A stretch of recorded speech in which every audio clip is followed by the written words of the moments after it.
Todos los meses se ejecuta una reunión de apoderados en mi escuela. Reuniones donde se habla solo de dinero, calificaciones y proyectos que ayudarían en el rendimiento de algunos alumnos que peligraban la repitencia. En invierno, precisamente en agosto, se efectuaba una reunión de apoderados donde de mera casualidad fuimos varios alumnos del curso. Ahí vi a unos con quienes no hablaba mucho, pero sin entender cómo, esa tarde-noche, sentí que éramos amigos de año. Marcelo, a quien se le conoce como el chico que hace bullying, comenzó a decir que, en la sala del octavo A, por las noches se veía un hombre que escribía en el pizarrón. Carla, Vero y yo reímos a carcajadas al escuchar lo que en ese momento dictamos de una tontería. Aún así, Marcelo no se reía. Estaba completamente serio. Incluso no pude determinar si estaba actuando o no. Por lo mismo, nos retó para ir cuando el sol se ocultase completamente y cuando las luces nocturnas estuviesen encendidas. Como en época invernal se oscurece más temprano, a eso de las 6:30 de la tarde ya era prácticamente de noche. Además, el frío, que aparte de ser intenso, aportaba con terminaciones tétricas a los pasillos donde no llegaba la luz y donde justamente una de esas zonas oscuras era la sala del octavo A. Aceptando el reto, seguimos a Marcelo, quien caminaba de manera sigilosa hacia la sala. Pasamos por el pasillo más largo, que, cada cierto tramo, la luz no llegaba, lo que generaba cierto nerviosismo en las chicas, quienes reían y gritaban disimuladamente. Cuando quedaban unos minutos por llegar, Marcelo pidió que hiciéramos silencio escondiéndonos en un espacio que tenían todas las puertas de las salas, espacio que ayudaba a que las puertas no quedasen sobresalientes al pasillo para evitar accidentes al momento de abrir, ya que éstas se abrían hacia afuera. Ahí Marcelo me mira y me pregunta si vi la sombra que estaba parada en un pilar del segundo piso, muy cerca de la sala del octavo. Yo le respondí que no, que en realidad estaba mirando hacia el primer piso, más bien a la cancha. Fue allí donde a medida que nos pedía silencio, nos pidió mirar disimuladamente hacia el final del pasillo. Yo, quien también estaba sintiéndome nervioso, fui el primero en mirar. Al asomarme, siento inmediatamente que alguien me empuja por la espalda, llegando hasta la baranda. Marcelo, quien reía con las chicas, apuntaban a mi cara por lo pálido que estaba por la broma que me habían hecho. Hasta que, les confesé, lo vi. Marcelo me confesó también que solo era una broma, que en realidad no había nadie, pero insistí. Marcelo, lo vi. Marcelo cambió la cara de risa a miedo, aunque también soltaba una sonrisa nerviosa creyendo que yo también estaba jugando, pero no estaba jugando. Antes de sentir el golpe, vi como una sombra entraba a la sala del octavo A. Les juré por mi vida y la de mi madre que había visto aquella sombra entrando, por lo que, en medio de ese nerviosismo, Marcelo nuevamente nos retó a todos para ir a ver. Yo, quien estaba que me hacía los pantalones, finalmente dije que sí. A pesar de sentir ese miedo, esa adrenalina al ver cosas totalmente extrañas me generaba una combinación de sensaciones que para aquel entonces no podía explicar.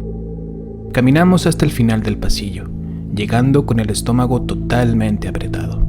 Marcelo se quedó adelante, haciéndose el valiente, mientras que las chicas estaban a punto de salir corriendo.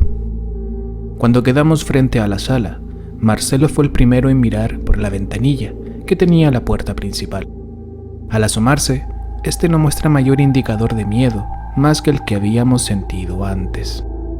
Vero, quien estaba algo intrigada por mirar, le pidió a Marcelo que se quitara. Al retroceder, se queda junto a mí haciéndome una seña de que no había nada, asumiendo que el rumor que en algún momento le dijeron era falso. Pero, de repente, Vero dispara una grosería, saliendo disparada de la ventana corriendo hacia una escalera que estaba cerca. Carla, la otra chica, quien miró confundida a Marcelo y a mí, se limitó a seguirla.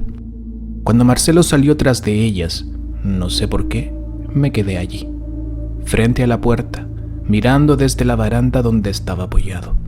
Con miedo, no quité la vista, visualizando ciertos objetos que, a pesar de que había oscurecido, se podían distinguir perfectamente. Lo que alcanzaba a verse dentro de la ventanilla era el mesón del profesor y algunos pupitres de la primera fila. Con desdén, incliné un poco la cabeza hacia la derecha para poder mirar un poco más los pupitres de la segunda fila. Sin darme cuenta, mientras seguía mirando, en el pupitre que daba frente al pizarrón y un poco en diagonal a la mesa del profesor, noté un movimiento extraño. No voy a negar que en ese momento algo en mi estómago me imploraba que saliera de allí, pero no, ahí me quedé. Me acerqué para mirar mejor y cuando llegué a la ventanilla, noté como alguien se levantaba del pupitre. Una sombra alta que se acercó sutilmente al pizarrón, quedando de pie frente a él. Yo quería correr, pero no podía. Mi respiración se aceleró en un abrir y cerrar de ojos.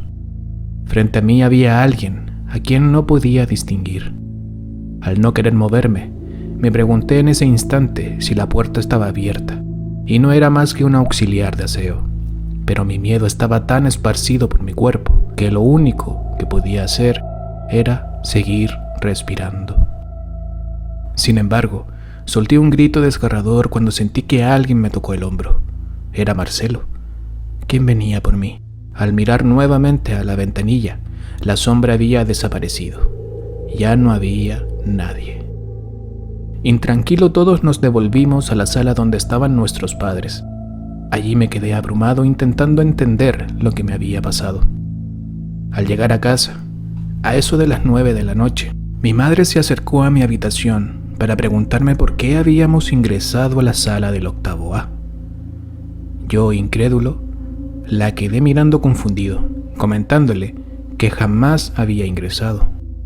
Allí, ella me muestra una foto que le había enviado a alguien del colegio, mostrándome que en el pizarrón estaban escritos 4 nombres: el de Marcelo, Verónica, Carla y por último, estaba escrito mi nombre. A través de eso, jamás volví a asistir a una reunión de apoderados.